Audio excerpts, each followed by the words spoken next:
Headlines brought to you by Chitale बंधू.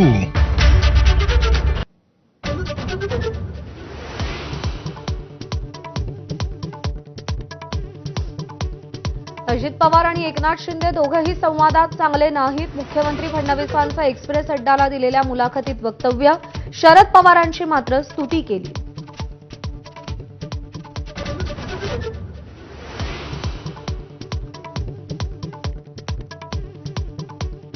लाडकी बहिणीसाठी राज्य सरकारनं पुन्हा आदिवासी विभागाचा 335 कोटींचा निधी वळवला.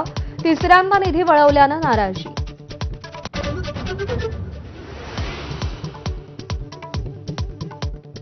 नवऱ्यानं बायकोला कानाखाली मारणं म्हणजे छळ नाही. हगवणेंच्या वकिलांचा कोर्टात अजब युक्तिवाद.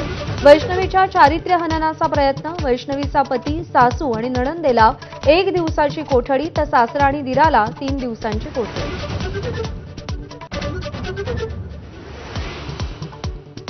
पंतप्रधान मोदी 2 दिवसात 4 राज्यांचा दौरा करणार. आज आणि उद्या मोदी सिक्कीम, पश्चिम बंगाल, बिहार आणि उत्तर प्रदेशच्या दौऱ्यावर. कोट्यवधींच्या विकास कामांचं उद्घाटन.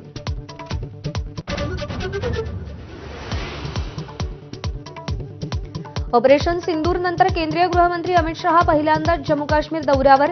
2 दिवसांच्या दौऱ्यात पूंछमधील रहिवाशांची विचारपूस तर बीएसएफच्या जवानांसोबत चर्चा करणार.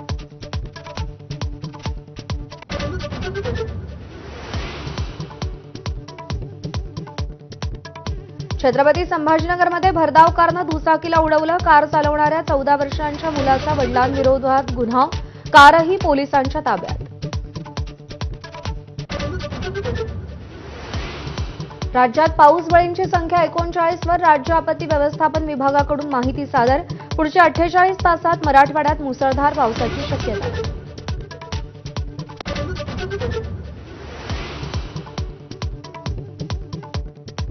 देशभरात कोरोनाबाधितांची संख्या 1300 वर. सक्रिय रुग्णांच्या बाबतीत महाराष्ट्र दुसऱ्या क्रमांकावर.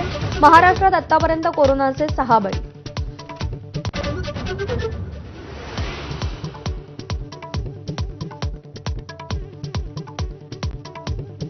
आयपीएलमध्ये आजपासून प्लेऑफचा धमाका. क्वालिफायर 1च्या लढतीत पंजाब किंग्स आणि रॉयल चॅलेंजर्स बंगळुरू आमने सामने.